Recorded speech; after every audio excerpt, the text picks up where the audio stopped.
Bueno, bienvenidos, bienvenidos y bienvenidas a todos los que están y a los que se vayan sumando. Bienvenidos, este es el segundo encuentro de lo que hemos llamado las jornadas de reflexión sobre cultura popular y cultura de masas. El primer encuentro fue aproximadamente hace un mes, y contó con la participación del doctor Pablo Francescuti, oriundo de la Universidad o egresado de la Universidad de Rosario, actualmente en Madrid, y versó sobre teorías conspirativas. Bueno, la verdad que fue un encuentro muy satisfactorio, muy interesante.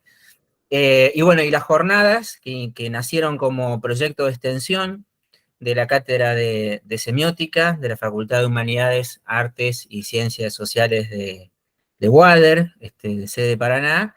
Estas jornadas se completan con este segundo encuentro que vamos a iniciar en este momento. Bueno, contamos con la presencia de un invitado de México, lo vamos a presentar. También agradecer, antes de dar con el encuentro, agradecer la asistencia, como ha venido siendo en todos estos encuentros y también durante todo el año pasado, agradecer la asistencia técnica de Vanessa Cuello, de Secretaría de Extensión de la Facultad. Para quienes quienes no estuvieron en el primer encuentro, mi nombre es Lucas Verone, soy profesor adjunto de la Cátedra de Semiótica, y actualmente coordino la cátedra en el reemplazo del doctor Sebastián Román. Así que, bueno, sin más preámbulos, el encuentro de hoy tiene que ver con el rap originario, y quien nos acompaña es Nicolás Hernández Mejía.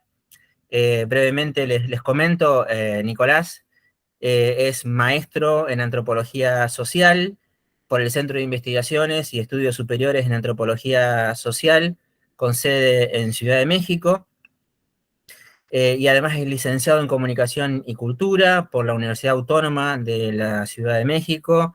Su tesis de licenciatura se titula Resignificación del Hip Hop en jóvenes indígenas migrantes en la Ciudad de México, un estudio de caso.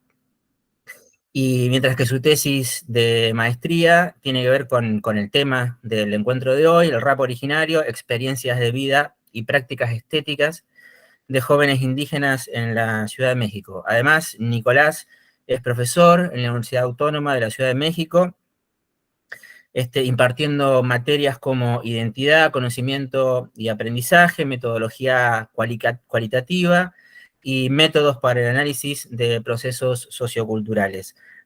Tiene una participación activa en ponencias, en diversos foros y en diversos seminarios, y entre sus publicaciones, bueno, podríamos rescatar la más reciente del 2023, Creación musical en lenguas originarias, editado en México por Nicolás y por José Antonio Flores Farfán. Y en el 2021, Rap Originario, la voz de las juventudes en el reconocimiento de las lenguas y culturas originarias de México. Bueno, yo insisto, les doy la bienvenida, vamos a seguir aceptando gente. Recuerden que hay que llenar un formulario de asistencia, que comparte Vanessa a través del chat, y vamos a ir recordándoselo, pero para que quede registrada su asistencia y podamos generar los certificados de su participación en estas jornadas. Quien va a coordinar, quien va a moderar la jornada es el profesor Emiliano Ríos, integrante del equipo de cátedra de semiótica. Así que, Emiliano, bueno, si me ha faltado algo en relación a la presentación de Nicolás, te lo dejo en tus manos. Gracias, Nicolás, una enorme gratitud por este tiempo que nos dedicás y por poder conocer tu trabajo. Muchas gracias, Lucas. Bueno, como para ir comentando, la idea por ahí es darle como a este encuentro, ¿no?, un tono conversatorio. Entonces, por ahí hemos pautado con Nicolás alguna serie de temas y de preguntas como para ir charlando. Y bueno, sepan también que hacia el final, en todo caso, tendrán la oportunidad por ahí de intervenir y hacer cualquier consulta o comentario al respecto. En relación a lo que venías bien comentando en torno a Nicolás, lo que sí podría agregar es que dentro de su trabajo académico también hay mucha empiria, por así decirlo, mucho trabajo con muchísimos raperos indígenas de de la Ciudad de México, que bueno, él justamente hoy les va a comentar un poco también en ese sentido lo que ha venido investigando, pero también produciendo, ¿no? Canciones, videoclips, hay muchísimo material que él ha venido desarrollando desde hace ya largos años, ¿no? Por lo menos diría unos 8 años, ¿no, Nicolás? Más o menos. Eh, pero bien, por ahí la idea sería comenzar charlando un poquito más a nivel general, antes de meternos ya de lleno con lo que sería el rap originario, considerando que la actividad hoy lleva por título Rap Originario, experiencias de prácticas estéticas de jóvenes indígenas de México, pero como para iniciarnos en un marco un poquito más amplio, sería oportuno, Nicolás, que pudieras comentar brevemente algunas cuestiones como más generales en torno a lo que sería el rap como género musical y el hip hop como movimiento contracultural, eh, cosa de partir de esa base, en todo caso, y dedicarle unos minutos a hablar sobre la música para después llegar, ¿no?, a lo que sería en específico el rap originario. ¿Te parece, Nico? Sí, claro que sí, gracias. Pues primero agradecer por la invitación a la Cátedra de Semiótica, a Lucas, Emiliano, y por permitir siempre pues prestar este espacio, ¿no?, para poder compartir la investigación que se ha realizado ya en varios años. También quisiera agradecer a los asistentes, a los y las asistentes por su presencia, y me disculpo porque voy a apagar mi cámara igual para no tener alguna intermitencia en la transmisión, pero considero que el audio está bastante bien, entonces pues nos mantenemos de esa manera. Y me parece bien, Emiliano, podemos empezar a conversar o a abrir esta charla relacionada al rap originario, mostrando quizá algunos antecedentes en relación a lo que es el rap y a lo que es el hip hop, ¿no?, que en ocasiones, pues sabemos, ¿no?, llega a confundirse, llega a utilizarse como sinónimos, incluso en algunas ocasiones se llega a tener eh, definiciones un tanto complejas, ¿no?, en cuanto hablamos de rap y de hip hop. Esto se debe precisamente a que en el ámbito de la industria cultural, eh, hablar de rap y hablar de hip hop normalmente nos refieren a la música. ¿Por qué? Porque a partir de que la industria cultural retomó esta expresión artística y lo convirtió en un producto y lo masificó, pues obviamente que de algún se fue tergiversando, ¿no?, muchos de los significados o de los sentidos que tenía este género musical y también esta cultura. En ese sentido, bueno, pues hay varios autores que desde incluso dentro del mismo movimiento hip hop, ¿no?, se han dado a la tarea de dar sus conceptualizaciones en relación a lo que es el hip hop. También hay muchos estudios realizados desde el ámbito académico, ¿no?, para poder construir todo este movimiento cultural y poder también darle un entendimiento, ¿no? Entonces, bueno, citando a un caso particular, todos han de conocer a KRS-One, uno de los raperos considerado pioneros, pero también que ha construido varios de los pilares para entender esta cultura hip hop, ¿no? Él menciona que el hip hop es una cultura global. ¿Por qué global? Porque se encuentra ubicada en todos los espacios normalmente urbanos a nivel mundial, ¿no? Es decir, en donde exista un espacio con características urbanas, se llega a presentar o se llegan a manifestar algunas de las prácticas artísticas relacionadas con el hip hop. También se considera global porque a pesar de que en cada uno de los contextos donde aparece una de estas expresiones culturales, se mantiene un conocimiento común y que este ha sido transmitido por diversas variantes, ¿no? Una puede ser a través de las canciones de rap, ¿no? Ahí se integra mucho de lo que es el conocimiento de la cultura hip hop. Otra forma ha sido a través precisamente de espacios como estos, ¿no? De foros, de actividades culturales, ¿no?, que se realizan o las realizan activistas de la cultura hip hop y que los llevan a distintos espacios del mundo, ¿no? Otro tiene que ver con otra serie de productos, ¿no?, que pueden ser las revistas, que pueden ser los libros literarios, las películas, ¿no? Que ese es un elemento que más adelante vamos a revisar, pero considero muy importante, ¿no? Todos estos productos culturales de alguna forma están difundiendo o son medios de difusión para llevar los conocimientos del hip hop a todos los espacios urbanos, como lo he mencionado. Entonces, en ese sentido, esta cultura global pues mantiene ciertos principios, ¿no? Y muchos de ellos, o bueno, en realidad son 11 principios que se han marcado, ¿no? Incluso se volvieron referente, ¿no? Para la construcción de esta cultura. No los voy a nombrar ahorita, es cuestión de revisarlos uno por uno, pero estos principios fueron nombrados ante la Organización ante la Organización de las Naciones Unidas. Y en ese espacio, varios activistas de hip hop se promulgaron para que se diera un reconocimiento de esta cultura a nivel global. ¿Qué es lo que promovían con esta cultura? Bueno, que era una cultura de paz, pero que también aludía a procesos de interculturalidad, es decir, el respeto a las diversidades, y esto en el sentido que se debería de tener una relación igualitaria entre los seres humanos que conformaban esta cultura, sin importar las relaciones de clase, de raza, de género. Otra cuestión era que esta cultura promovía la socialización y la convivencia armoniosa y el sano esparcimiento, ¿no? Es decir, que dejaba de lado aquellas actividades que estuvieran dañando la salud de las personas que integraban esta cultura. ¿Qué otra cuestión? Que esta cultura también promovía la educación de las personas, ¿no?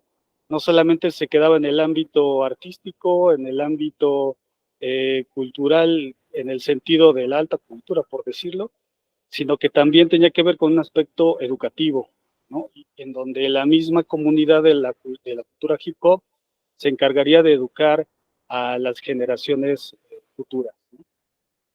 Y eso lo podemos ver todos, yo creo que conozcamos un poco acerca del rap y del hip hop, que se manifiesta mucho el tema de los talleres comunitarios, ¿no? Entonces, eso también está presente dentro de esta cultura. Y es decir, todos estos elementos de alguna forma están presentes en todos los contextos en donde se hace referencia al hip hop.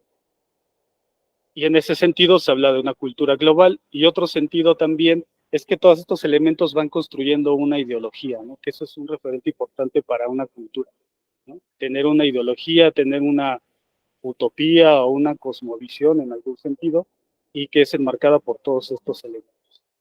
Eso es lo que entenderíamos por la cultura hip hop, y esta se va a manifestar a través de expresiones artísticas, y es ahí donde entran los famosos elementos de la cultura hip hop, en donde está el rap, está el graffiti, está la danza con el breakdance, está pues la música conjuntada entre rapero y DJ, pero también se encuentra ahí el beatbox, están otros elementos que quizá no son tan conocidos, pero también se encuentran, como es el emprendimiento callejero, el conocimiento callejero, la moda callejera, es decir, la vestimenta, el caló o la forma de hablar, ¿no? Dentro de esta cultura. Entonces, todos estos elementos artísticos son lo que permiten que se manifieste esa cultura hip hop frente a los demás, ¿no? Que de alguna forma está estableciendo también una división, ¿no? Unos otros y otros, ¿no? Está estableciendo una frontera. Entonces, ahí es donde se encuentra el rap. El rap es ese elemento que tiene el carácter musical, pero también tiene toda la parte verbal de la cultura, ¿no? Es el que se encarga de llevar los significados, transformarlos a una verbalidad, a la palabra y manifestarlos, ¿no? Entonces, es por eso que se ha considerado que el rap es uno de los elementos más importantes y fundamentales, e incluso es el que ha tenido más presencia, ¿no? En todos los contextos, por esa sencillez de transmitir la información, ¿no? De poder comunicarla a través de la palabra. Y además, si le integramos el tema musical, pues obviamente se convierte un poco más atractivo para todas las personas que lleguen a ver o a recibir esta expresión artística del hip hop.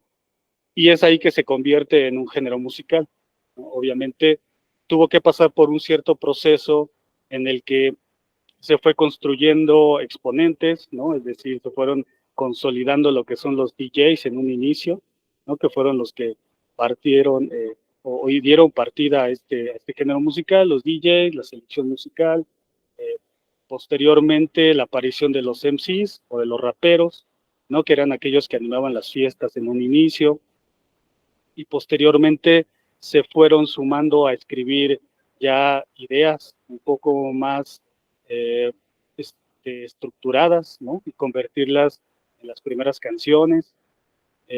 Posteriormente vienen los productores musicales también, ¿no? Que se van a encargar de toda la generación de los productos culturales. Y posterior a ello viene toda la parte de los medios de difusión, ¿no? Todos los periodistas, la radio, televisión, sellos discográficos, y también se van a incluir lo que son las audiencias, ¿no?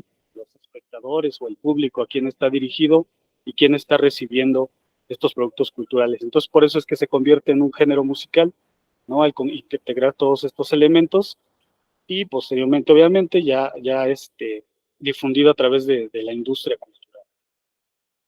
Sin embargo, como lo mencionaba al principio, se empieza a hacer un uso pues no bien definido de los términos, ¿no? Al incorporarlo a la industria, obviamente empieza a tomar hip hop, rap, obviamente se hace ese uso indiscriminado de los términos, y es por eso que en la actualidad, cuando escuchamos rap, en ocasiones llegamos a nombrarlo como hip hop, sin entender muy bien cuál es la particularidad de cada uno. Ahora, esta cultura hip hop, pues existe en varias referencias, ¿no? Que lo van a ubicar históricamente. La más conocida de ellas viene del sur del Bronx, ¿no? En donde se dan la participación de uno de los DJs icónicos, que es DJ Kool Herc, ¿no? Él realiza una serie de fiestas, ¿no? Dentro de este barrio, una de ellas organizada incluso por su hermana, ¿no? Que ahí también es necesario dar ese crédito. Y en estas fiestas lo que sucedía es que se reunían varios jóvenes, ¿no? De los guetos del sur del Bronx a convivir, ¿no? A escuchar música, a platicar, a compartir ropa, música, accesorios, ¿no? Incluso aparecían ya hay algunos bailarines, ¿no? Eh, también algunos grafiteros. La cuestión es de que se empiece a integrar ahí varios de los elementos. Y esto es lo que va a conformar este tema de algo que se le ha nombrado como Planeta Rock, y que es esta serie de fiestas, ¿no? Que engloban los elementos del hip hop. Ahí empiezan a aparecer otros personajes interesantes, como Afrika Bambaataa, que es uno de los DJs que se encargó de darle un poco más de sentido a esta estructuración de los elementos, ¿no? Dentro de esta cultura. Sin embargo, es importante también mencionar que esta cultura pues tiene como ciertas raíces, ¿no? En todos los movimientos sociales que se estaban dando en los años 60, ¿no? Como son pues toda la defensa de los derechos de las personas negras, ¿no?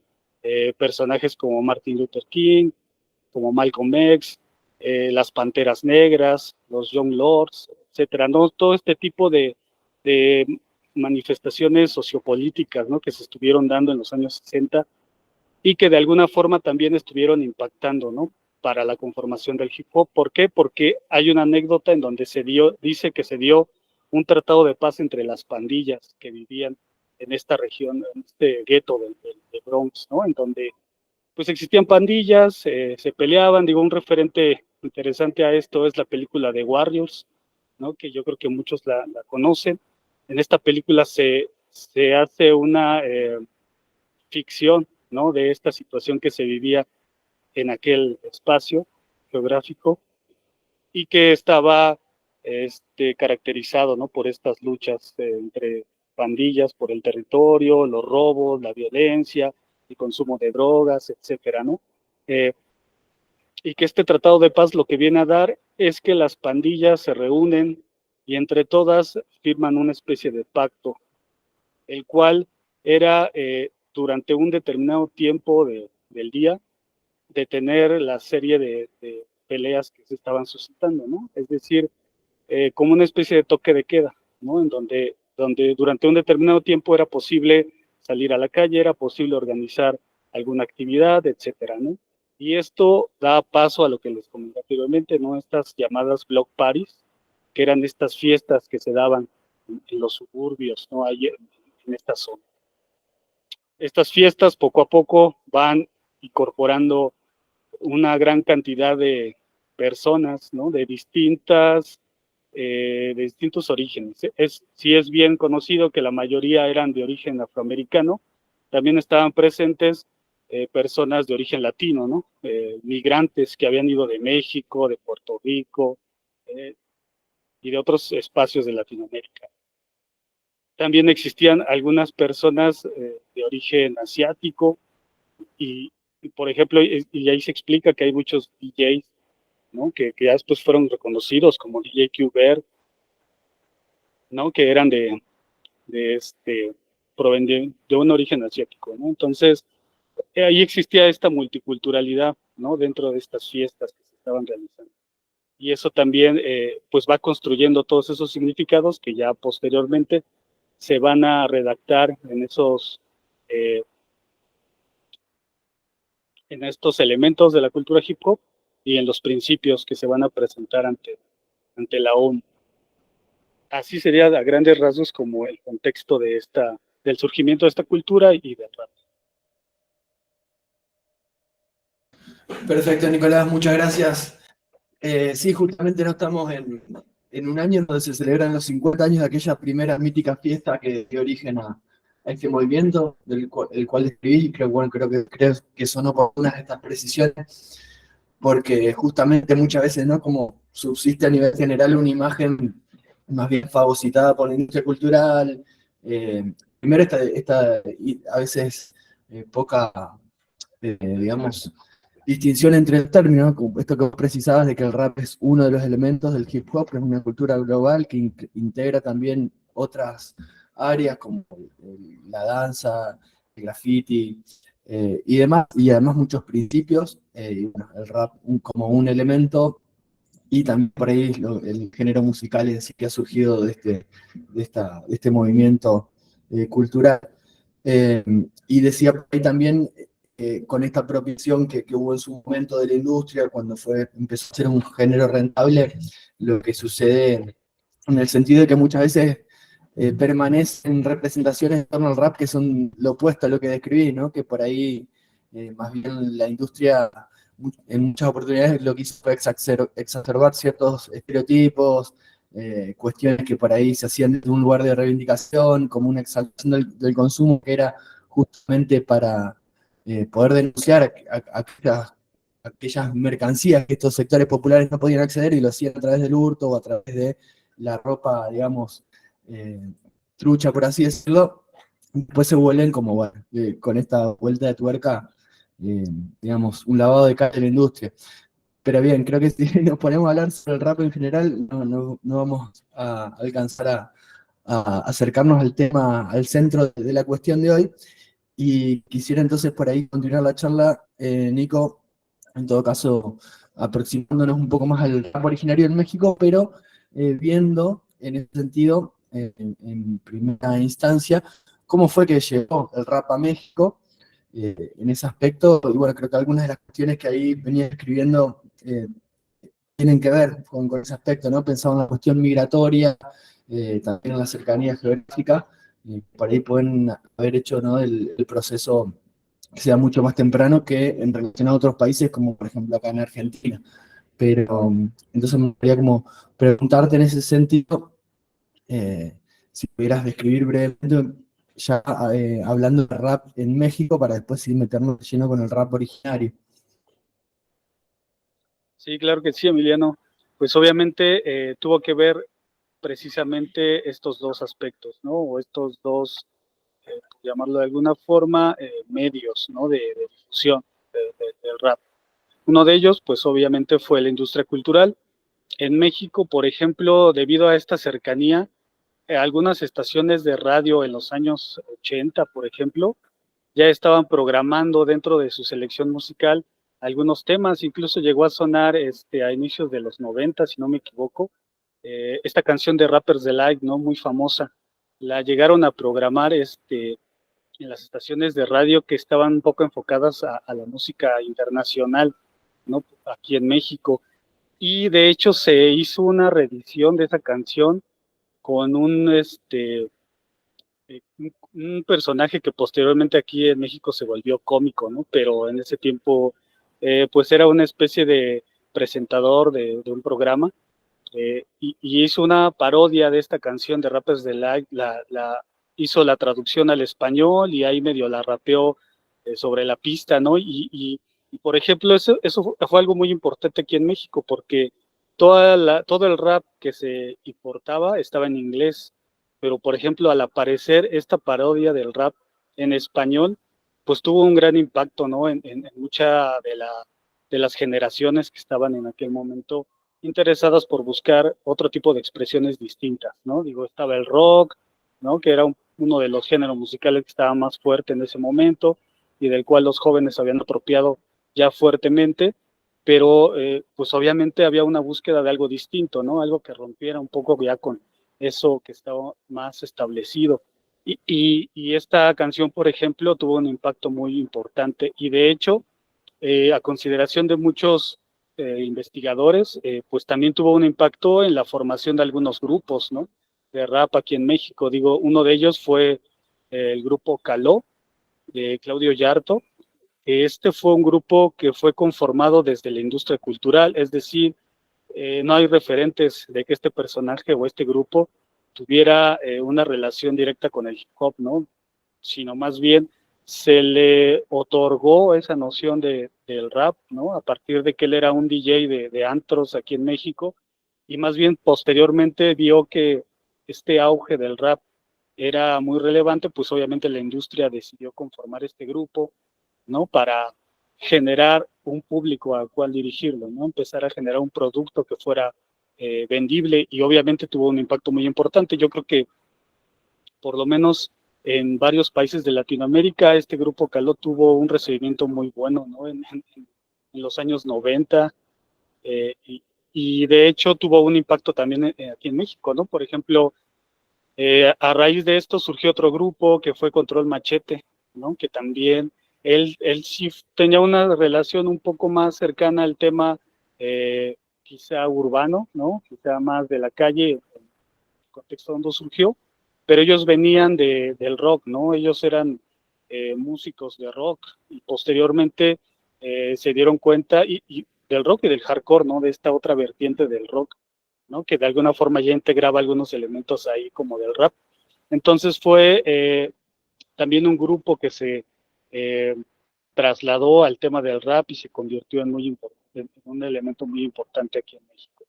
Pero vaya, a lo que voy es que esta industria cultural pues empezó a generar estos productos, ¿no? Generó también algunos programas de televisión, como uno que se tituló La Hora Jackson, y que en él se daban noticias, se daba información y se hacía una serie de parodias, pero también se invitaban a bailarines de breakdance, ¿no? A este programa, y que ellos hacían ahí una ejecución de bailes y en ocasiones iban acompañados de algunos raperos que empezaban a soltar algunas rimas, y de ahí surgen algunos grupos como eh, Sindicato del Terror, ¿no? Que fue uno de los grupos importantes en los años 90, ¿no?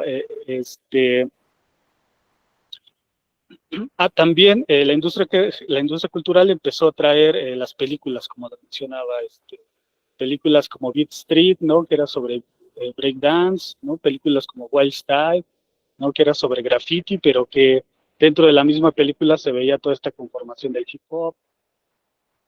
La industria cultural lo que hizo fue empezar a difundir estos productos, ¿no?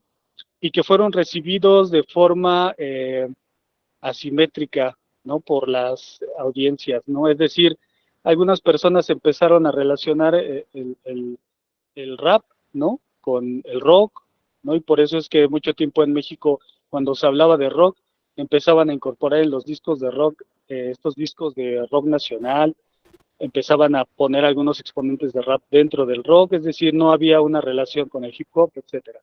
Empezaban a ver a relacionar el graffiti con otros géneros musicales, ¿no? Primero con el rock.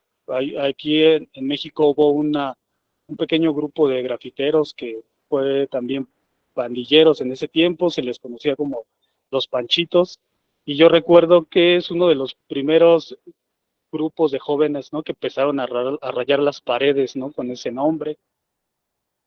Entonces se relacionaba con el rock, posteriormente el graffiti se relacionó con el ska, ¿no? Y aquí en México hubo un gran auge de grafiteros que relacionaban el graffiti con el ska, ¿no? La música ska de Jamaica.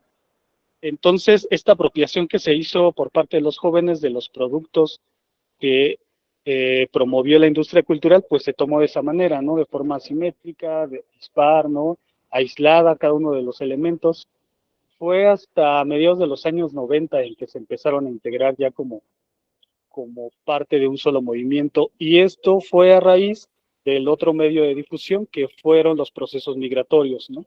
Esta cercanía con Estados Unidos, pues lo que traía consigo que una gran cantidad de personas, entre ellos muchos jóvenes en los años 80, constantemente viajaban a Estados Unidos, ¿no? Ya sea de forma legal o de forma ilegal, sobre todo, ¿no? Que viajaban a Estados Unidos para trabajar, pero en esa instancia en Estados Unidos empezaban a apropiarse de estas expresiones culturales, ¿no? Empezaban a adoptar la vestimenta, empezaban a escuchar la música, a comprar cassettes, ¿no? Que eran lo que ellos adquirían en aquellos momentos, ¿no? El uso de la jerga o del caló para hablar, ¿no? También. ¿Y por qué? Porque muchos de estos jóvenes que emigraron, por ejemplo, de aquí de México hay una zona periférica, ¿no? De la Ciudad de México, Ciudad Nezahualcóyotl se le llama, y todos estos jóvenes que provenían de esta zona viajaban a Los Ángeles, California, ¿no? En donde ya existía todo un movimiento cultural conocido como Chicano, ¿no? Que proviene de esta fusión entre la cultura mexicana y lo que se vivía en esa zona de Estados Unidos, y que están exaltando, ¿no? El orgullo de ser mexicanos. Entonces estos jóvenes viajaban a Estados Unidos en relación con toda la cultura chicana, empezaban a apropiarse también de estas expresiones como el rap, el graffiti, el breakdance, y posteriormente a finales de los años 90, donde se viene una fuerte oleada de deportaciones en Estados Unidos, ¿no? Empiezan a regresar muchos mexicanos al país, y muchos de ellos regresan a estas periferias de la Ciudad de México. Entonces ya traían consigo esta serie de expresiones, ¿no? Traían los cassettes, con ello traían la música, algunos de ellos ya habían aprendido a hacer rap ahí en Los Ángeles, ¿no? Entonces cuando regresan ya venían rimando en inglés y español, ¿no? Es el famoso Spanglish. Entonces llegan con todas estas expresiones y las empiezan en primer lugar, a socializar con los jóvenes de sus colonias, ¿no? Empiezan a realizar fiestas ahí en la colonia, empiezan a compartir la música, la vestimenta, empiezan a reproducir los cassettes y compartirlos con otros jóvenes, y todo esto posteriormente se va llevando ya a otros mercados comunitarios, como es el mercado del Chopo aquí en la Ciudad de México, ¿no? En donde se empiezan a vender las citas, se empieza a vender la ropa, y ahí ese espacio, por ejemplo, en los años 90, mediados de los 90, es donde se empieza a ver ya un poco más integrado el tema del hip hop, ¿no? Ya hay grafiteros, hay raperos, hay bailadores, ¿no? Bailarines que se empiezan a reunir, ¿no? Ahí en el Chopo.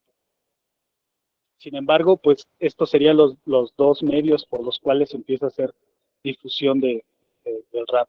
Y así es como empieza a llegar a México, ¿no? En primer lugar, empieza a ser recibido por los jóvenes a través de los productos culturales de la industria, pero también por la cercanía y socialización con los mismos jóvenes de su colonia, ¿no? De su municipio, de su alcaldía.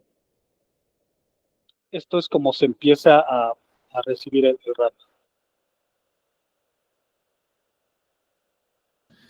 Bien, Nicolás, y dentro de este proceso que estás comentando, que tiene que ver, ¿no?, con el surgimiento del rap ahí en México, ya en aquel contexto, te pregunto, ¿encontrás algún tipo de acercamiento ya en relación a el rap ahí como empezaba a manifestarse, o más bien la cultura del hip hop, con elementos propios de los pueblos originarios. Es decir, que en esta apropiación y en esta relocalización que se hace del rap dentro de los ámbitos urbanos mexicanos, hay algún tipo de acercamiento hacia la cuestión indígena o originaria en ese sentido. Si podríamos hablar como en ese aspecto algún antecedente del rap originario.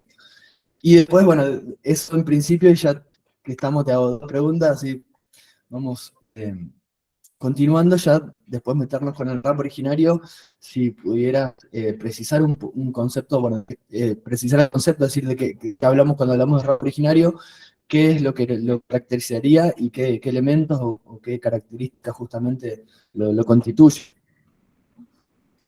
Sí, pues sí, fíjate que los antecedentes del rap originario tienen que ver con este proceso de relocalización, ¿no? Del rap que estaban apropiándose ellos, ¿no? Es decir, cuando regresaban los jóvenes de su proceso migratorio, llegaban a México, traían ya la música, incluso algunos ya rapeaban en inglés y en español.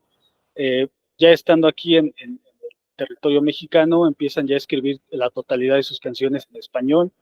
¿Por qué? Porque empiezan a encontrar esta relación de que la música en algunas ocasiones era criticada si la hacían en inglés, ¿no?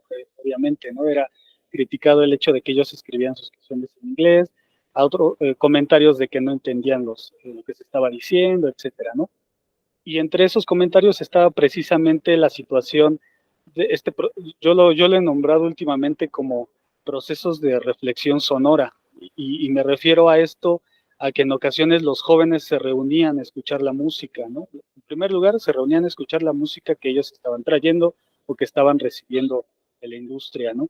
Y en estos procesos de reflexión, ¿no?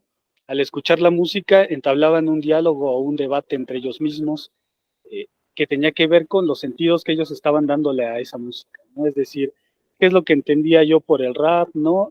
¿Por qué me gustaba más la música en inglés o en español? ¿A qué me hacía referencia esta frase, ¿no? Estos significados que estaban dentro de las canciones, la temática de la canción, la instrumental incluso, ¿no? O sea, los sonidos de ese instrumental a qué me referenciaban, etcétera, ¿no? Entonces, estos procesos de reflexión sonora lo que traían consigo es que ellos empezaban a generar ciertas construcciones, ¿no? De significados. Y entre unas de ellas era precisamente que la música no les hacía una referencia a su raíz mexicana, ¿no? A su contexto particular. Es decir, los sampleos que estaban escuchando de la música que traían de Estados Unidos, muchos de ellos eran de jazz, eran de soul, eran de blues, eran de baladas, ¿no? Pero no les hacía referencia a lo que ellos escuchaban, por ejemplo, en su infancia, ¿no? O lo que escuchaban sus papás, ¿no? Etcétera.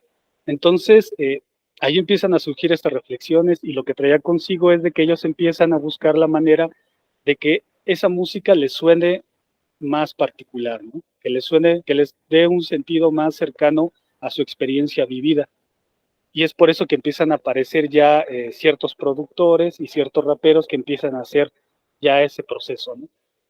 Yo tengo en mente un antecedente muy particular del rap originario, que es un grupo de rap de aquí de la Ciudad de México, que se llama Sociedad Café, que incluso su nombre ya hace una referencia, ¿no?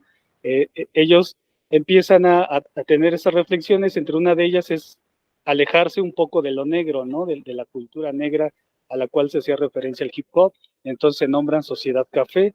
¿Por qué? Porque somos morenos más que negros, ¿no? En segundo lugar, en sus canciones empiezan a hablar de los barrios de la periferia de la Ciudad de México, ¿no?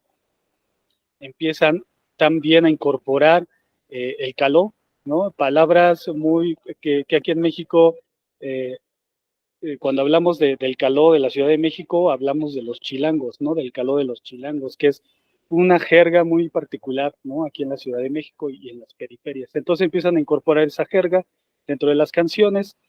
También lo que hacen es que ellos, algunos de ellos tenían orígenes de pueblos originarios, ¿no? Aunque quizá ellos no lo nombran como tal, pero sí tienen unas raíces, y por lo tanto también empiezan a buscar sus referentes dentro de la literatura prehispánica, ¿no? Por ejemplo, empiezan a leer poemas de Nezahualcóyotl, ¿no? Un poeta de la época de la época mexica, ¿no? De la Gran Tenochtitlan, empiezan a leer estos libros, ¿no? Que hacían una recuperación de sus poemas y los empiezan a recitar dentro de sus canciones, ¿no? Entonces, eso también les da otro toque muy importante a esas canciones de rap. Y un elemento final que tiene que ver con el tema de las instrumentales, ¿no?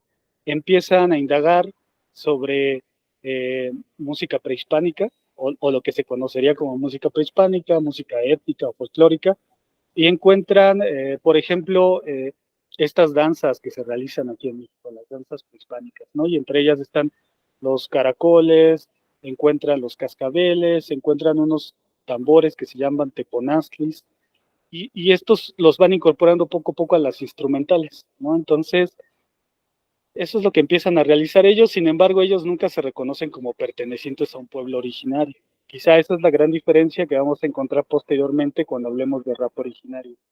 Que como ellos, hay otra infinidad de grupos que empiezan a hacer eso en sus distintos contextos. En el norte, por ejemplo, en el norte del país, empiezan a incorporar otros elementos musicales, como lo es el acordeón, ¿no? Un poco más al centro-sur, empiezan a incluir las jaranas propias del son jarocho, ¿no?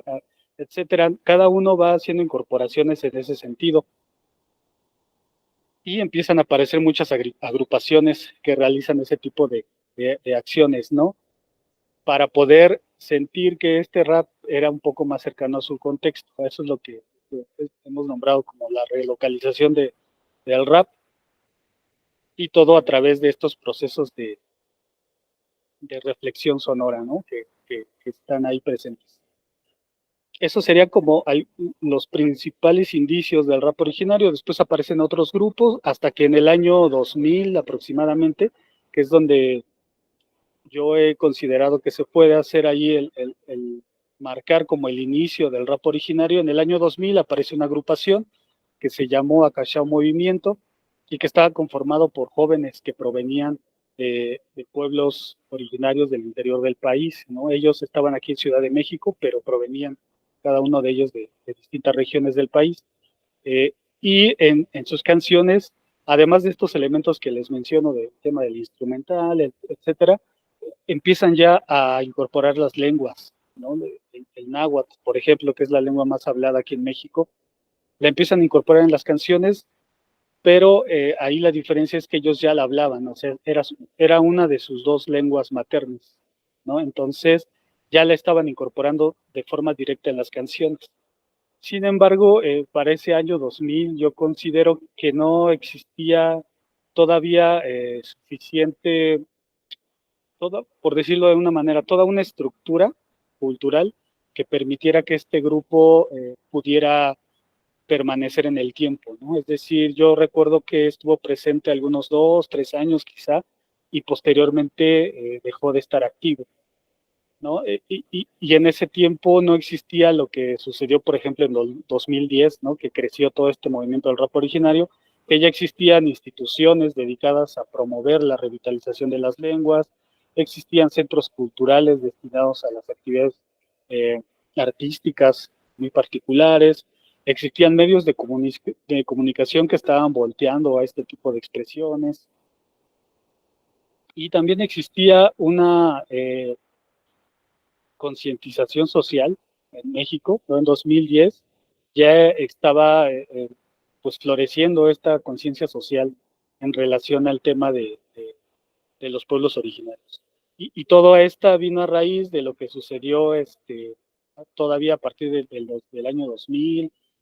Bueno, obviamente en el año 1994 el levantamiento del EZLN, el Ejército de Liberación Nacional, con el subcomandante Marcos, etcétera, y a partir de ahí, a finales de los años 90, todo un movimiento artístico que estuvo muy vinculado con este alzamiento insurgente, ¿no? Pero en el año 2000 estaba todavía más fuerte, fueron las visitas que se realizaban por artistas, por académicos a la región de Chiapas, etcétera, ¿no? Entonces, en México para el año 2006, 2007 ya existía una concientización sobre esa raíz que había sido olvidada, ¿no? De los pueblos originarios. Entonces, eso es lo que permitió posteriormente ya un fortalecimiento de esa expresión. Y bueno, para eso en relación a la primera pregunta, sobre la segunda, ¿qué es el rap originario? Y lo voy a tratar de exponer quizá desde dos aspectos. Uno, desde el aspecto de cómo lo están viviendo o cómo lo estamos viviendo también involucrado yo dentro de este proceso, ¿no? Del rap originario, por el hecho de ser activista, productor, musical, etcétera, ¿no? Dentro del mismo movimiento. El rap originario sería un movimiento cultural que vincula la expresión verbal y musical del rap, de la cultura hip hop, con los matrices culturales de los pueblos originarios. Es decir, que se está vinculando el tema de la música y la verbalidad con las distintas características culturales de los pueblos, dígase la cosmovisión, la vestimenta, la música, las lenguas originarias, las cuestiones políticas, ¿no? Las luchas de los pueblos, el tema de la identidad también de los pueblos. O sea, todos esos elementos se están integrando con el rap, ¿no? Que es la expresión verbal y musical del hip hop. Para entenderlo de esta manera, es decir, todas esas expresiones o esa matriz cultural de los pueblos se está resignificando y se está expresando a través del rap. Esa es la manera en que lo podríamos entender, ¿no? Es decir, el rap originario lo que va a integrar es todos los sentidos de los pueblos originarios, es decir, sus luchas, está integrando también las lenguas originarias, una identidad de esos pueblos que ya está resignificada, es decir, que está actualizada conforme al momento actual, ¿no? En este momento histórico, entre otros aspectos, ¿no? Ese sería el tema del rap originario. Desde el ámbito académico yo considero que es una categoría conceptual que nos permite analizar y comprender esta expresión que se está dando desde los pueblos originarios, que es una expresión que está enmarcada en un contexto de globalización, en donde la circulación de los sentidos, de los productos, de los significados, se da constantemente desde un centro hacia la periferia. Sin embargo, también lo que encontramos con esta expresión de rap originario es de que no se está recibiendo, por ejemplo, el rap, bueno, eso es algo que se puede explicar, ¿no? Que no se está recibiendo el rap de forma pasiva, ¿no? Es decir, en muchas ocasiones pensamos de que esa emisión de los significados, de los productos, etcétera, son recibidos por los sujetos de forma pasiva. Sin embargo, en este caso, se está haciendo una apropiación, una resignificación y posteriormente se está utilizando ese medio de expresión como lo es el rap para dar a conocer a los pueblos originarios, todas sus características culturales de los pueblos. Y es ahí donde se da una negociación, ¿no? Y de esos significados y posteriormente se construye esta expresión que es el rap original.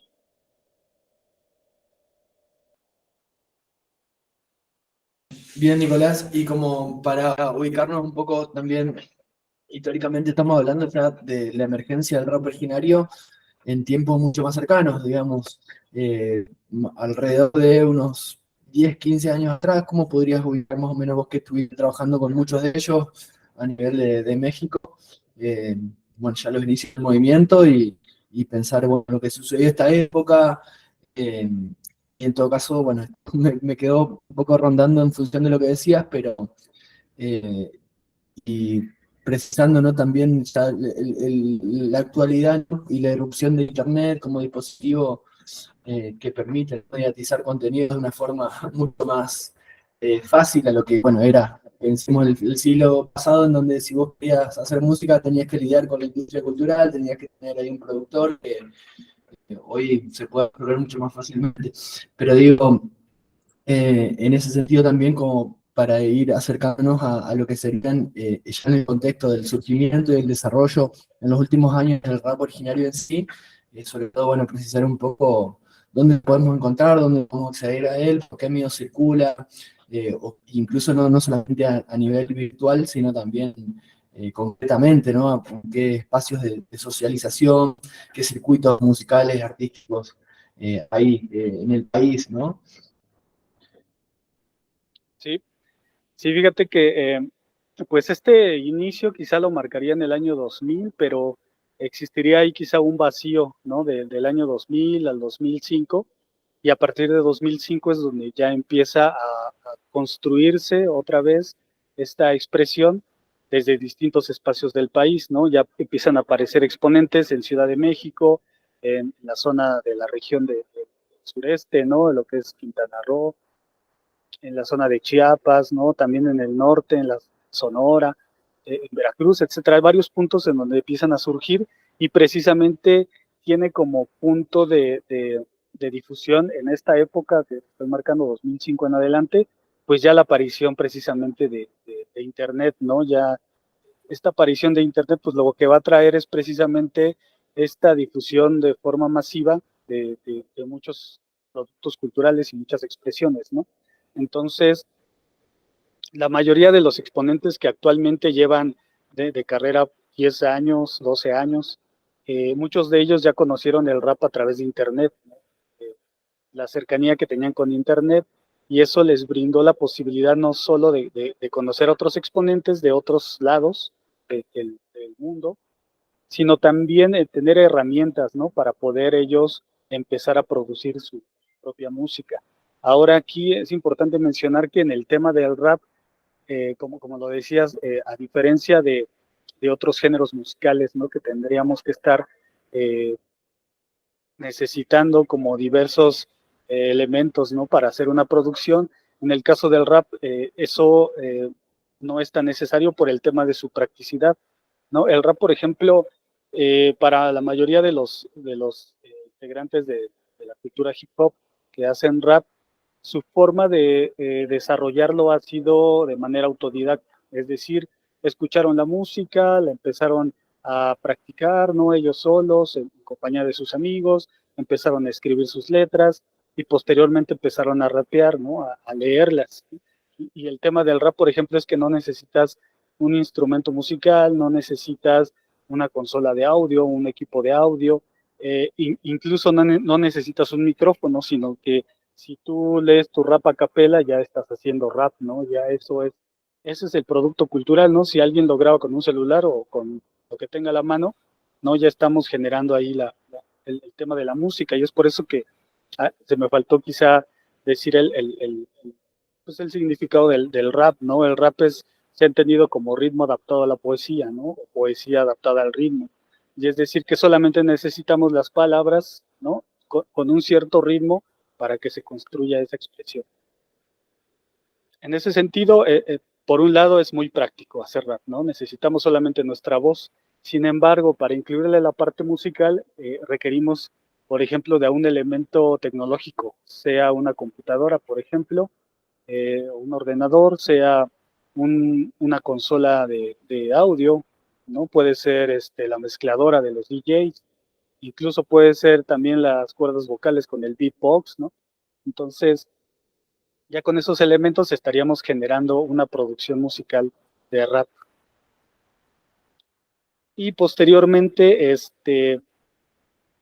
pues tendríamos que buscar el medio de difusión. Aquí en México, en ese año 2005, si bien ya estaba, pues de alguna forma, inundando muchos espacios el Internet, pues había ciertos contextos en donde no llegaba y donde era difícil el acceso. En ese caso, pues empezó a difundirse por medio de pequeños espacios públicos, ¿no? Espacios a cielo abierto, pequeñas casas culturales, donde se empezó a hacer difusión.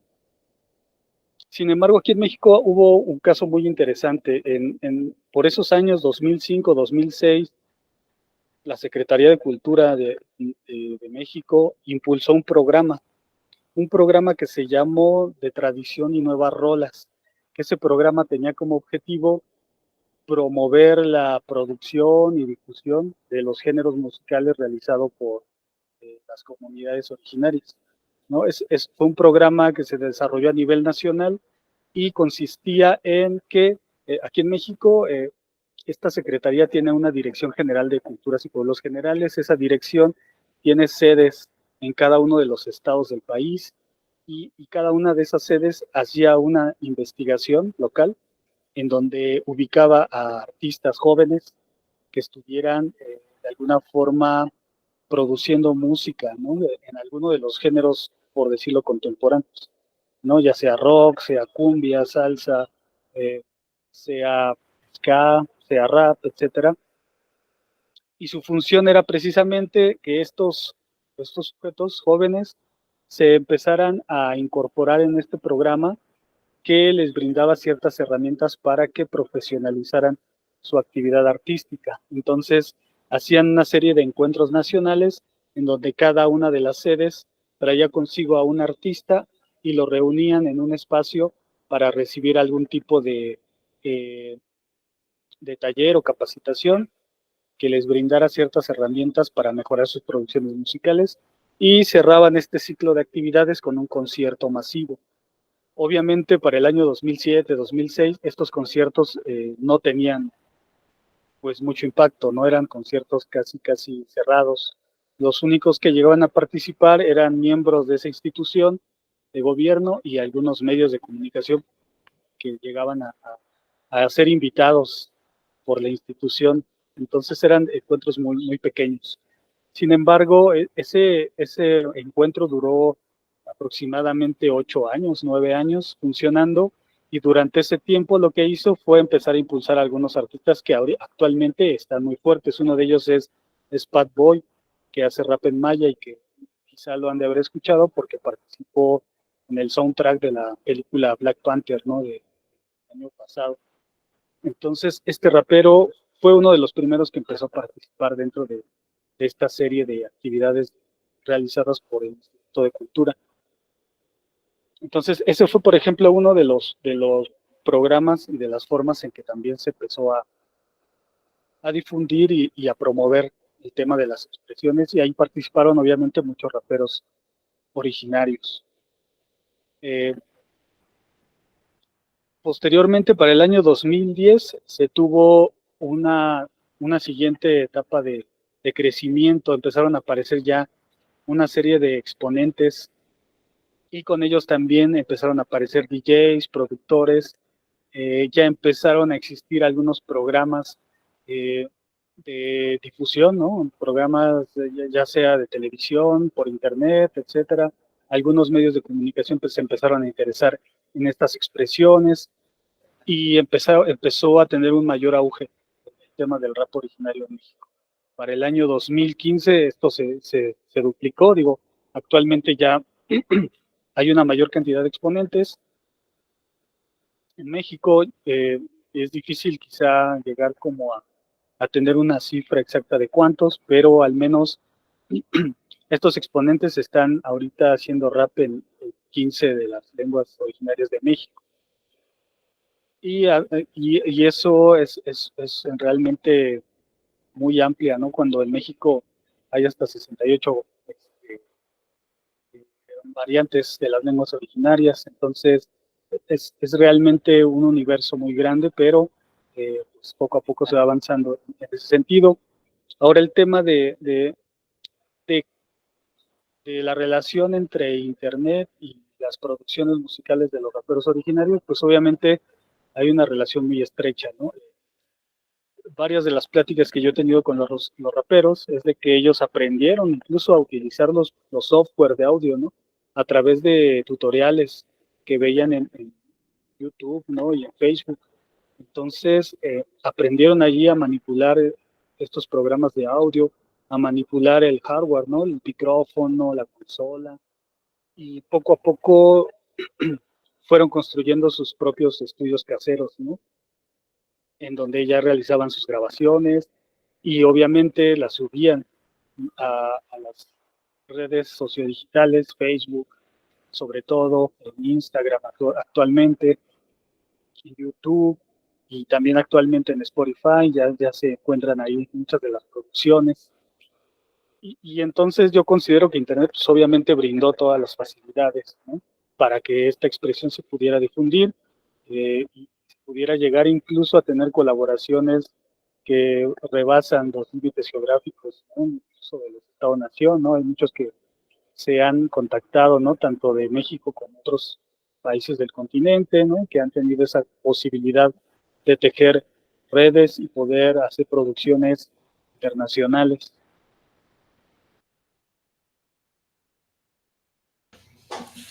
Así es, ni más ni menos estaba pensando en Bad Boy, que recién lo mencionás, que es uno de los referentes por ahí del proceso y que hace poquito más sacó un tema con Luanco, un rapero mapuche.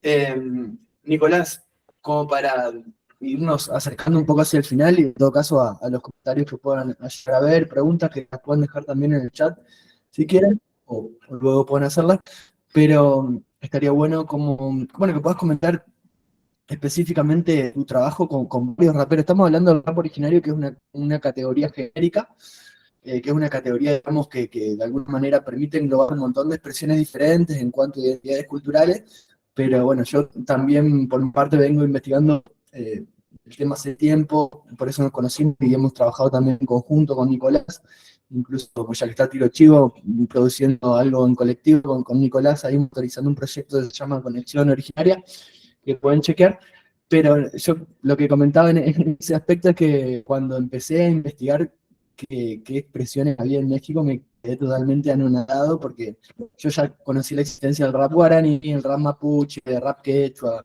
por acá en el sur, pero allá me encontré que en un solo país había, no sé, una veintena de expresiones, rap mazateco, tunacu, cubateco, maya, yoreme, mazahua, otomí, náhuatl, y bueno, y un montón más.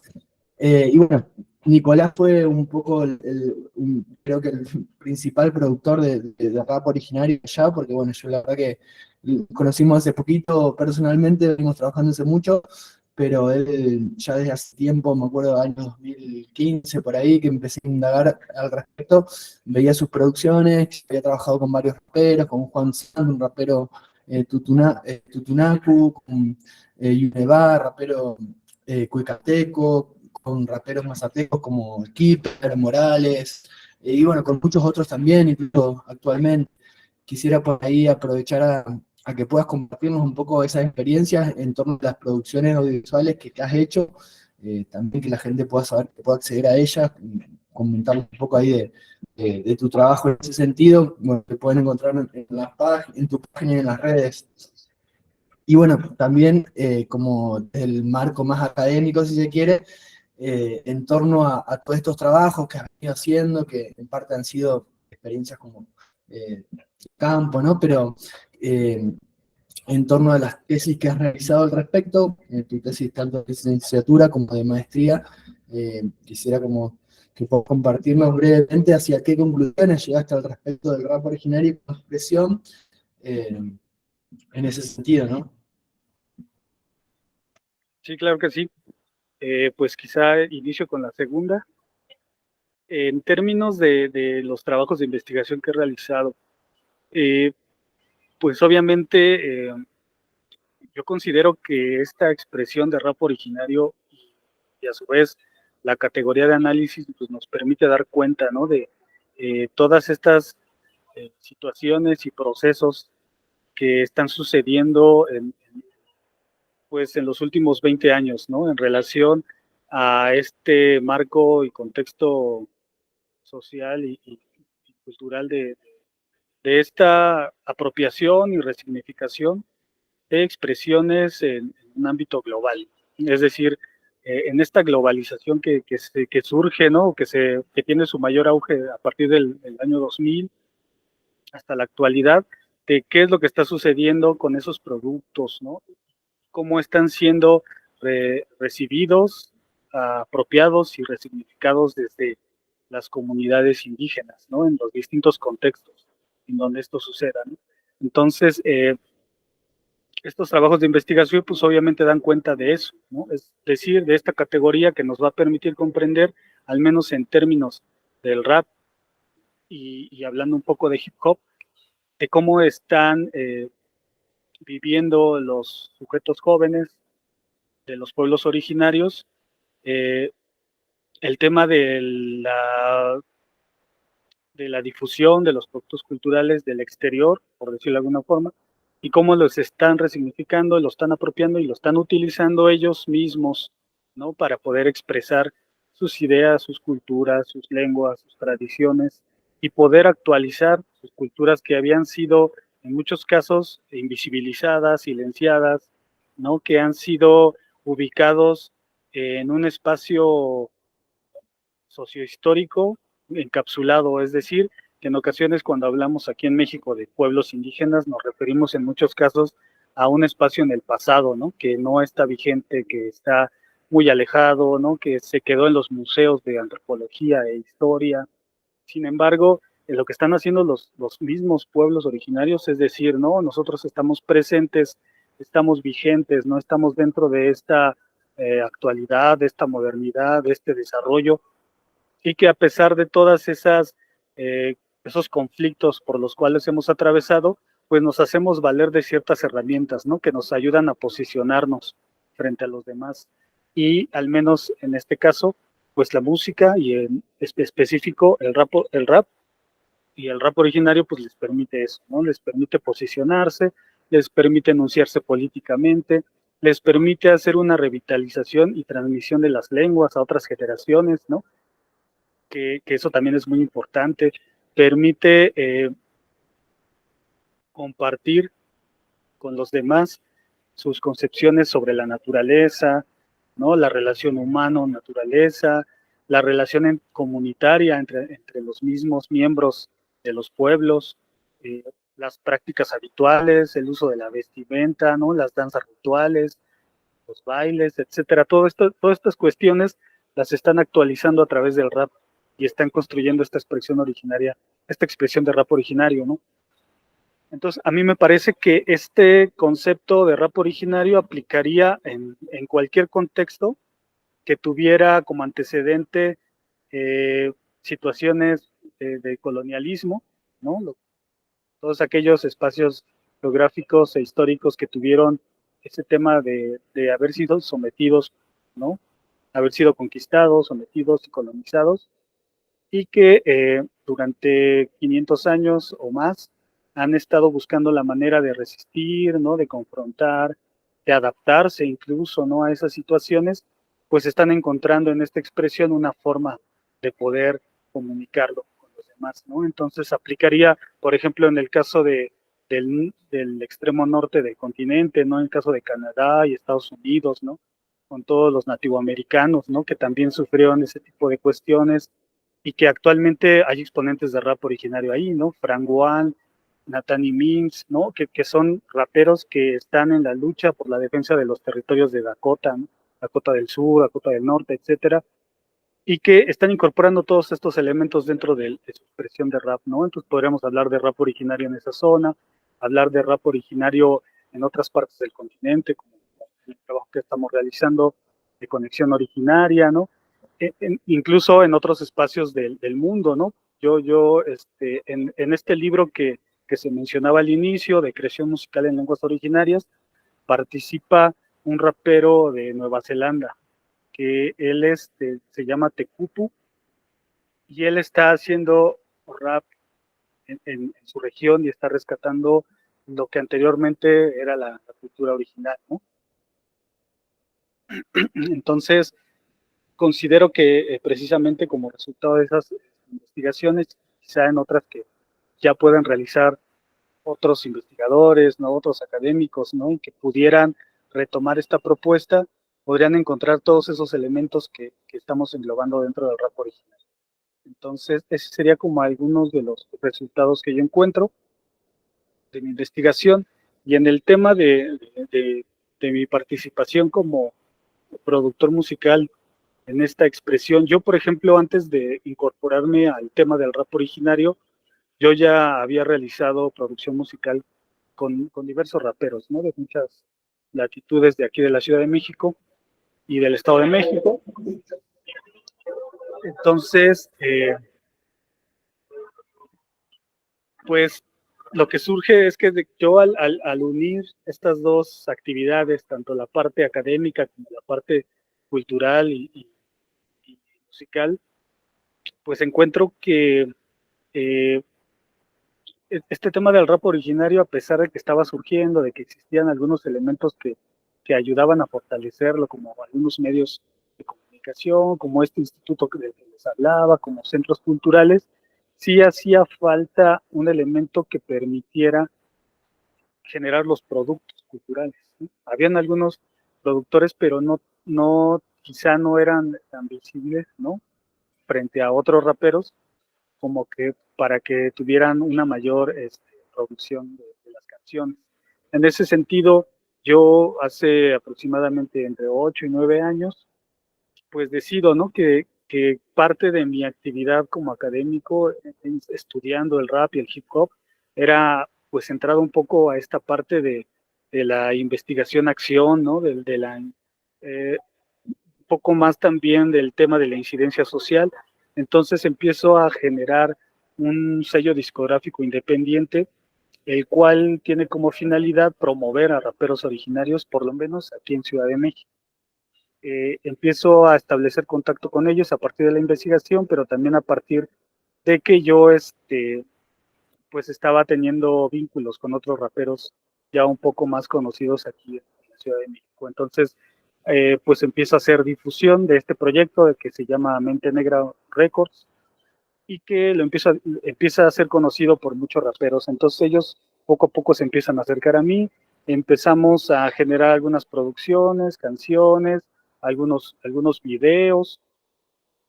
videoclips sobre todo, y los empezamos a alojar en las redes, ¿no? Facebook, YouTube y también en una página web que ustedes pueden consultar, que es mentenegra.com. En las redes sociales igual me pueden encontrar como Mente Negra, y ahí van a encontrar todos estos materiales, ¿no? Que se han estado realizando.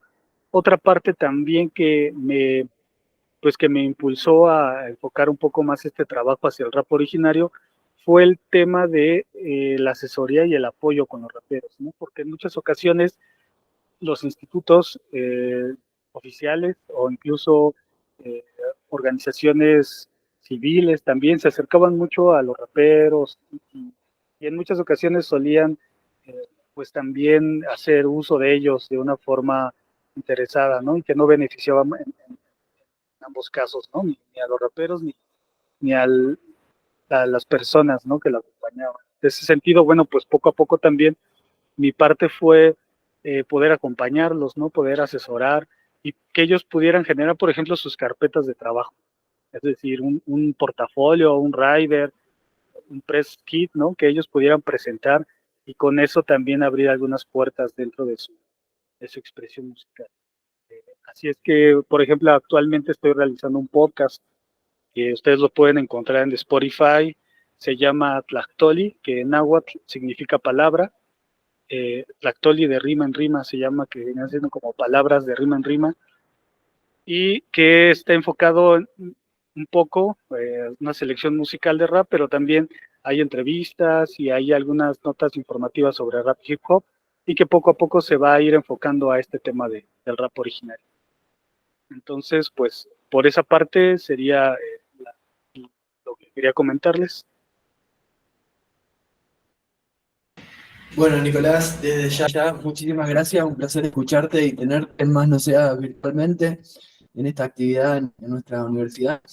Así que, por ahí, como para seguir conversando y abrir un poco la palabra, la idea sería que, en todo caso, en función de lo que estuvo comentando Nicolás y demás, ahora quienes están ahí del otro lado puedan intervenir comentando, dejar preguntas también ahí en el chat o directamente activar el micrófono y, bueno, ahí hacer uso de la palabra, como para continuar el diálogo antes de terminar con la actividad.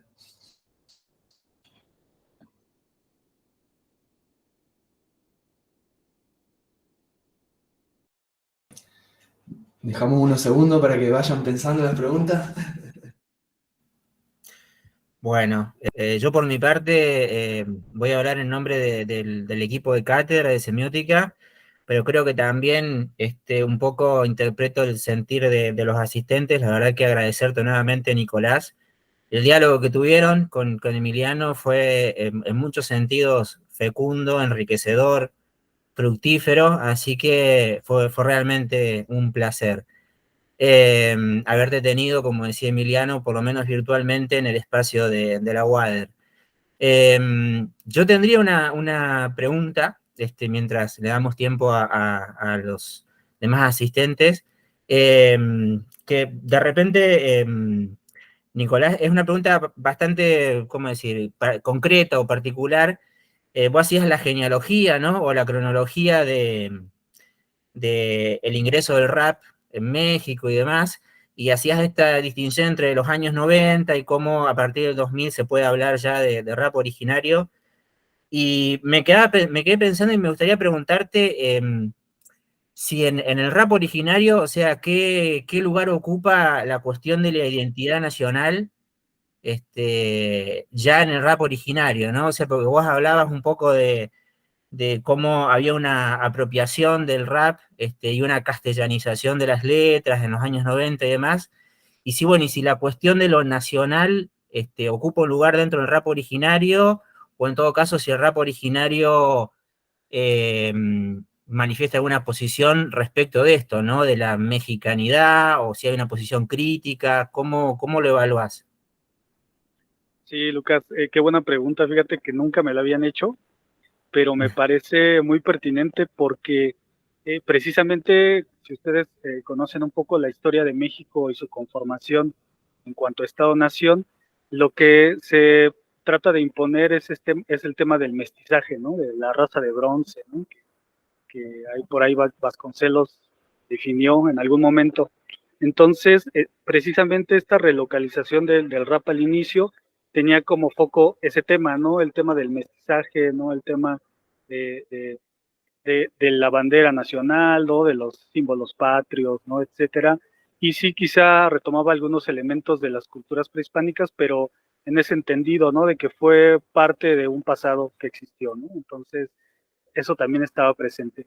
Sin embargo, en el tema del rap originario, sí hay algunos casos, yo por ejemplo, y lo he platicado con algunos de los exponentes, que sí llegan a nombrar lo mexicano, ¿no? En sus canciones. En muchos de ellos, incluso hay algunos que, bueno, recuerdo una canción de uno de ellos que precisamente se llama Orgullosamente Mexicano, si no me equivoco, que es un rapero maya. Entonces, eso es interesante, ¿por qué? Porque lo que vemos es de que empieza a haber una tensión entre estas dos construcciones. Una, entre el tema de los pueblos originarios, en ese caso los mayas, y otra en el tema de la identidad nacional, ¿no? Es decir, por ejemplo, en parte de sus letras de él hace referencia a la comunidad, ¿no? A su pueblo, habla acerca de estas celebraciones de, de Día de Muertos, ¿no? De las celebraciones de cómo, pues cómo reciben, por ejemplo, el Año Nuevo, etcétera, ¿no? Dentro de su comunidad, no sé, como las tradiciones, las prácticas, la comida, ¿no? Etcétera, ¿no? Y toda la canción me parece que es hablada en maya, ¿no? En el maya de ahí de Quintana Roo. Sin embargo, hay una parte en donde hace alusión también al tema de del escudo nacional, si no me equivoco. Entonces ahí parece que hay una especie de que está integrando los dos elementos, ¿no? Dos elementos de ese tipo. Para ese caso particular, ¿no? Existe esta tensión. Hay otros casos en donde definitivamente es una confrontación directa al tema del mestizaje, ¿no? Y ellos aluden que ellos son, por ejemplo, los seris, ¿no? Que son del norte del país, desde Sonora, incluso ellos no se relacionan con la nación mexicana, ellos tienen su propia nación, su nación se llama Nación Comcac, ¿no? Y incluso tienen su propio gobierno, sus propias normas, sus propias reglas, y en ese sentido se están alejando de esa construcción del Estado-Nación y de la identidad mexicana, y más bien están aludiendo al tema de su identidad como seres, ¿no? Entonces yo creo que aquí en México, cuando hablamos de rap originario, pueden estar presentes las dos cuestiones, y es difícil en muchos casos hacer esa diferenciación. Pasa lo mismo, por ejemplo, con el tema de las lenguas. En ocasiones, cuando hablamos de rap originario, se piensa que nos referimos únicamente a esas expresiones musicales que están hechas en las lenguas originarias. Sin embargo, hay muchos exponentes que no precisamente hablan la lengua. ¿Por qué? Porque pues tuvieron que llevar todo un proceso en el cual fue borrada la lengua, ¿no? O no fue enseñado, etcétera, pero no la hablan, y entonces ahí surge esa otra tensión o conflicto de si esto es rap originario o no rap originario, porque no está en lenguas originarias, ¿no? Sin embargo, cuando escuchamos la letra de la canción, aunque está en español, hace referencia a todas estas características de los pueblos, a su identidad, al sentido comunitario, a las prácticas propias de la comunidad, etcétera, ¿no? Entonces ahí me parece que están presentes todas estas tensiones dentro del rap originario, y en ocasiones eh, entramos en un tema pues como de frontera, ¿no? De estar entre sí y no estar. Ahí más bien me parece que es importante tomar en cuenta también el tema de la identificación, ¿no? De la autorrepresentación de cada uno de los exponentes, ¿no? Es decir, quiénes sí se autorreconocen como parte de, quienes precisamente están haciendo una diferenciación, ¿no? Es decir, quienes se reconocen como parte de la identidad mexicana y quienes más bien están identificándose con su propia cultura, ¿no? Su cultura particular. Eso sería alguna de las características que yo considero podrían ayudarnos como a ver esa problemática, ¿no? Que existe como obviamente pues en todas las expresiones y manifestaciones culturales, ¿no? Ese tipo de tensiones, dificultades para su entendimiento. Bien, muchas gracias, Nicolás. Bueno, hablando de gracias, hay mensajes en el chat de Sofía, que dice que tenía que retirarse, pero muy interesante la charla. Se va con recomendaciones musicales. Agradece, por su parte, también Nahuel, que como futuro docente de historia dice que va con buenos recursos. Qué bueno. Y bueno, muy interesante que se utilice por este medio, vinculado también a lo que es la lucha indigenista.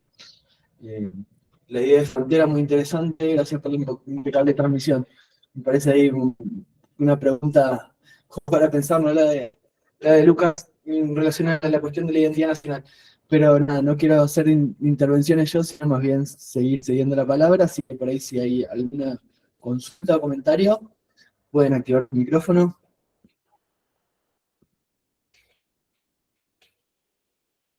Y bueno, mientras tanto les voy comentando que antes de que por ahí se vayan retirando, dejé varios links, hay varios links ahí en los mensajes. De hecho, también están los de certificaciones que tienen que completar si no lo han hecho aún.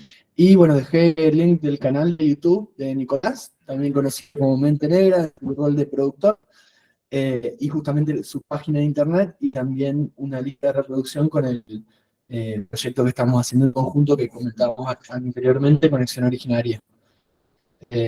Bueno, también ahí agradece Miriam, sé que muchos recursos para clases, genial, genial que sirva todo este material y que también se pueda contribuir a visibilizarlo aún más. Bueno, dice Cele Boller que agradecer y felicitar a Nicolás por su maravilloso trabajo. Soy estudiante del profesor de historia en UADRI y estoy haciendo un trabajo de investigación sobre las competencias del rap freestyle de los jóvenes de la ciudad de Paraná. Así que me voy de la charla con muchas ideas nuevas y conceptos para pensar este movimiento cultural acá. El concepto de relocalización me pareció interesante y muy acertado para pensar varias ideas culturales globales. Buenísimo, Cele. Nos alegra que te haya servido para pensar a futuro en torno a tu tesis. Perfecto. Bueno, sepan que pueden hacer algún comentario si quieren, como para aprovechar ahí la oportunidad de charlar con Nicolás. Si no pregunto yo, pero prefiero que no. Bueno, yo simplemente desde el punto de vista organizativo recordarles a la gente que recuerden que hemos publicado durante varios momentos de la charla el link para que puedan llenar su asistencia y así generar los certificados. Y por otro lado, recordarles que la charla está siendo grabada y va a estar disponible a través de YouTube para que puedan volver a verla o recomendarla. Emi, todo tuyo. Bien, eso nomás, yo con Nicolás somos colegas y trabajamos juntos, así que podemos charlar distendidamente en cualquier momento, así que por ahí, si alguien quisiera hacer algún comentario o intervención al respecto, como para ya ir cerrando la brevedad, es la oportunidad. Bueno, sin ningún ánimo de monopolizar los interrogantes, Nicolás, estaba repasando, me pareció muy interesante un concepto que creo que dijiste que lo había generado vos, que es esto de los procesos de reflexión sonora, ¿no? Cuando hacías alusión a esos encuentros de escucha, digamos, donde además se conversaba sobre la música que se escuchaba, me pareció realmente muy interesante esa idea. Y preguntarte, bueno, porque estamos en el ámbito de la cátedra de semiótica, de hecho, bueno, vos describís tu marco de pensamiento como un pensamiento o como una reflexión, una perspectiva antroposemiótica. Así que preguntarte muy brevemente, pero por qué sería interesante un enfoque como el semiótico para abordar estas manifestaciones?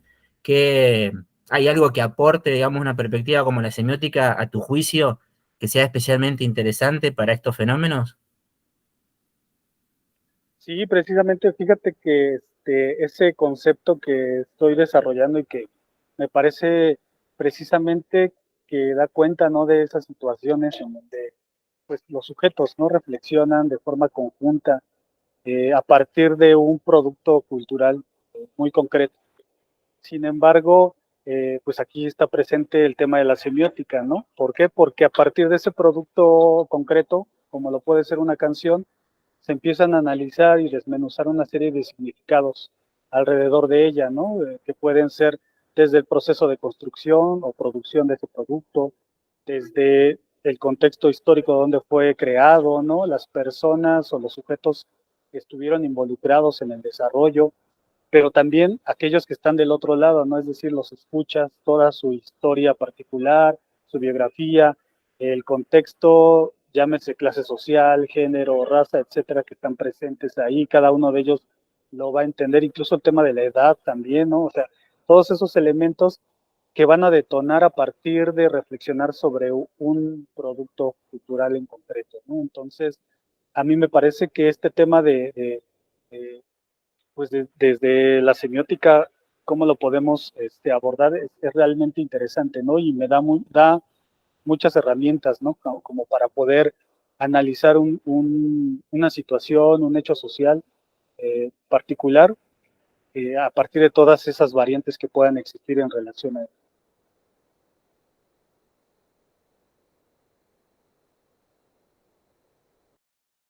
Muy bien, bueno, ahí tenemos agradecimiento al colega JP, Gabriel Sicchetti, dice que es muy interesante la articulación entre las prácticas estéticas y el ámbito académico. Bien, no sé si hay alguna pregunta por ahí. Si nadie levanta la mano, pregunto yo en todo caso. No, por ahí hablando ya nadie, entonces, por ahí. Bien, pregunto.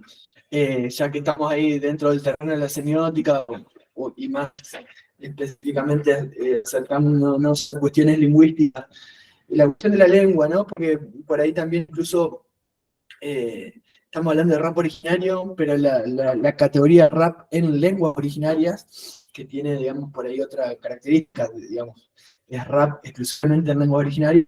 Al hablar de rap originario estamos hablando de partir del autorreconocimiento, incluso considerando que en muchos casos, ¿no? Muchos de los raperos, por bueno, procesos que son históricos y que han, digamos, tenido las incidencias correspondientes, ¿no? Al interior de familias, es decir, eh, estigmatización, racismo y demás, en muchos casos, muchos raperos por ahí han perdido como sus lenguas originarias y la están como recuperando un poco alrededor de la música. Digo, hay casos y casos, y por ahí en México, digamos, un país en donde justamente hoy mencionaba que hay 68 lenguas originarias.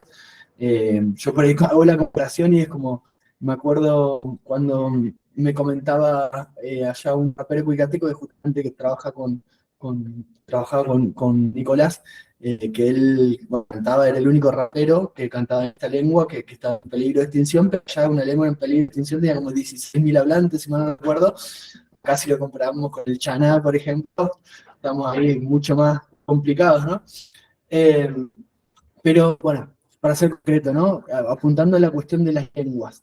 ¿Cómo te parece, Nico, que incide ahí el rap originario como tal en torno a los procesos de recuperación y todo, revitalización lingüística, si la hay, en ese sentido?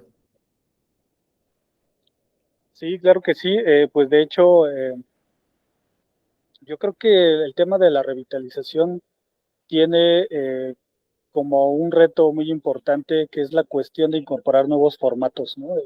Es decir, normalmente la revitalización se da a partir de la lectoescritura, ¿no? Y mucho tiene que ver con la recuperación de las lenguas a través de su escritura, es decir, eh, escribiéndola, generando libros, materiales didácticos, que es una de las formas que se utilizan comúnmente aquí en México para el tema de la revitalización.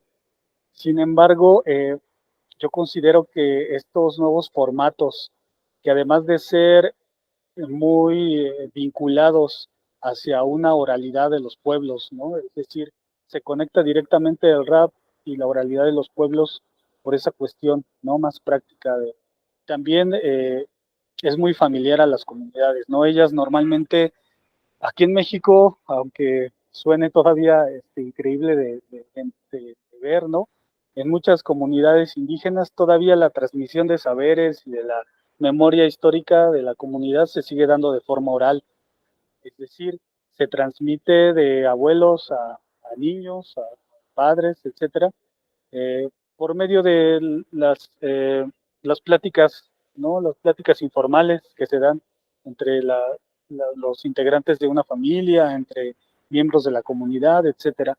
En ese sentido, el rap llega como muy adecuado, ¿no? A esa práctica de oralidad común en los pueblos. Y por esta parte, es que también lo integra, ¿no? Es bueno o es muy bonito ir a ver cómo dentro de un concierto de rap en una comunidad están presentes muchos abuelos, ¿no? Mucha gente adulta y que les parece interesante, ¿no? En primer lugar, cuando ya uno platica con ellos, pues el tema de que estén hablando la lengua que ellos hablan, ¿no? Que hasta hace algunos años ellos sabían que los jóvenes no la querían hablar, ¿no? O sea, se renegaban a aprenderla, a decirla, a nombrarla. Y actualmente van y escuchan el rap y eso les parece muy, muy bueno, ¿no? Muy bonito que lo estén realizando. Entonces, conecta por ahí por un lado, ¿no? El tema de la oralidad, ¿no? De la practicidad de poder hacerlo de esa manera y que está vinculado con una tradición ya muy particular de los pueblos. Por otro lado, el tema de lo lúdico del rap, ¿no? El rap no te va a forzar, a ti que quieres aprender una lengua, no te va a forzar quizá a leer una serie de signos que no entiendes, ¿no? Porque además estos fueron impuestos, ¿no? Por la cátedra de la lengua, ¿no? O sea, por una institución que nos dijo que así debe de ser escrito y por lo tanto todos deben de escribirla de esa manera. En este caso no, es decir, en el rap tú la escuchas y a partir de lo que vas escuchando es como la vas aprendiendo, ¿no? La vas reconociendo, ¿no? Y la vas practicando, ¿no? Entonces la parte lúdica del rap, es decir, que no te forza a otra cosa. Eso también por esta situación. Y la otra tiene que ver ya con lo que habíamos hablado del tema, por ejemplo, de las redes sociodigitales, ¿no? Es decir, ahora, por ejemplo, es muy, muy fácil adentrarse en Internet, en una de las redes sociales, y poder escuchar una canción de rap originario en náhuatl, por ejemplo. Y muchos de los raperos te están colocando abajo los subtítulos, entonces ahí ya tienes las dos vertientes, ¿no? Que te ayuda también a comprender lo que se está diciendo. Entonces, a mi entender, el rap originario a partir de esas tres cualidades permite que la revitalización se esté dando de una forma un poco más accesible para aquellas personas que forman parte de las comunidades y que se aleja un poco del ámbito escolar, ¿no? Que en muchas ocasiones todavía se sigue teniendo una serie de elementos relacionados a la escuela, ¿no? ¿Por qué? Porque la mayoría de las personas que dejaron de hablar la lengua fue porque recibieron algún tipo de violencia en el ámbito escolar, ¿no? Silenciamiento, incluso violencia física, etcétera. Entonces, relacionar la revitalización con las escuelas es algo un poco complicado hasta la fecha. Es por eso que el rap, al salirse de ese ámbito y más bien mantenerse en un ámbito un poco más cotidiano, a mi parecer también permite que esa revitalización se esté logrando, ¿no? Y ahí, pues también es importante, ¿no? Reconocer a aquellos raperos que están haciendo un esfuerzo, ¿no? Porque muchos de ellos, incluso es una revitalización para ellos mismos, porque muchos de ellos hablaban la lengua, sin embargo, en un porcentaje ya mínimo, el 50%, 40%, etcétera. Entonces, para poder hacer sus creaciones musicales, tuvieron que regresar a hablar con sus padres, a hablar con los abuelos, incluso algunos a estudiar ya un poco formalmente la lengua, ¿no? ¿Por qué? Porque lo que consideran es que su producto es tan importante que sea emitido y recibido por el público, por lo tanto tiene que tener esa calidad, ¿no? Entonces, muchos de ellos se han llevado un proceso de reeducación en el tema de la lengua para poder así nombrarla, poder pues sí decirla de una forma más adecuada, ¿no? Y que no sea solamente transmitirla parcialmente, ¿no? Que es como en muchos casos sucede. Entonces, ahí también es algo interesante, ¿no? Y finalmente, bueno, para concluir la pregunta, yo considero que sí, que el rap originario precisamente está haciendo esta revitalización muy fuerte, alejada del ámbito escolar y que es muy didáctica para todos los sujetos que se acerquen a él.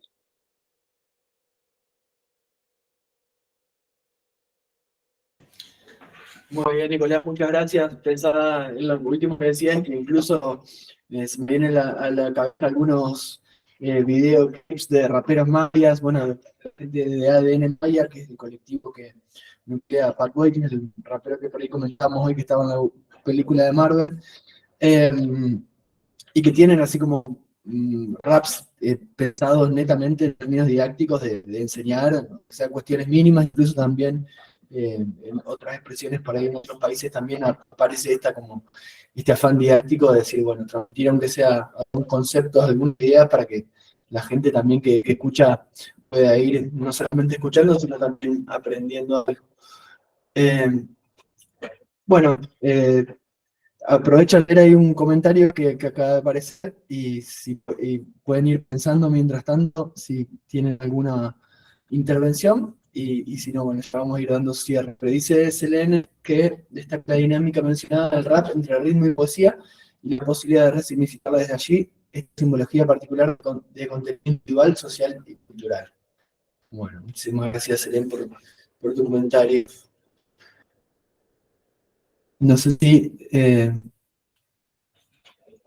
si nadie más propone algún tipo de comentario, consulta o intervención, bueno, ya vamos a ir finalizando, si les parece.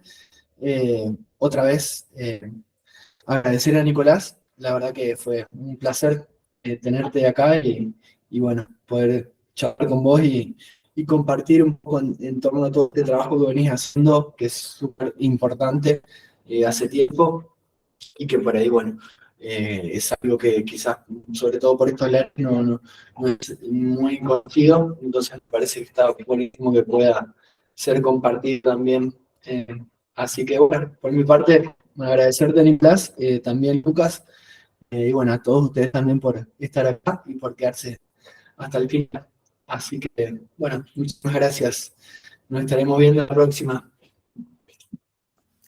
Bueno, ya lo dijimos, pero no, vale la pena repetirlo, el agradecimiento a Nicolás. Apostar porque esta conexión que hemos establecido se sostenga y siga siendo fecunda. Mandarte un saludo muy grande, digamos, hacia allá, hacia México. Ojalá que puedas visitarnos y podamos encontrarnos presencialmente, ¿por qué no? Agradecer a los asistentes, que con este encuentro damos por cerrada estas jornadas de reflexión sobre cultura popular y cultura de masas. Ojalá que podamos tener una próxima edición, ¿por qué no? Y convocarlos nuevamente. La verdad que muchas gracias, Nicolás. Al contrario, gracias a ustedes por la invitación y también a los asistentes y los comentarios. Pues esperamos que sí en algún momento nos veamos ya personalmente y poder seguir platicando sobre el tema. Muchos otros temas, claro. Gracias. Bueno, muy amable, ¿eh? Hasta luego.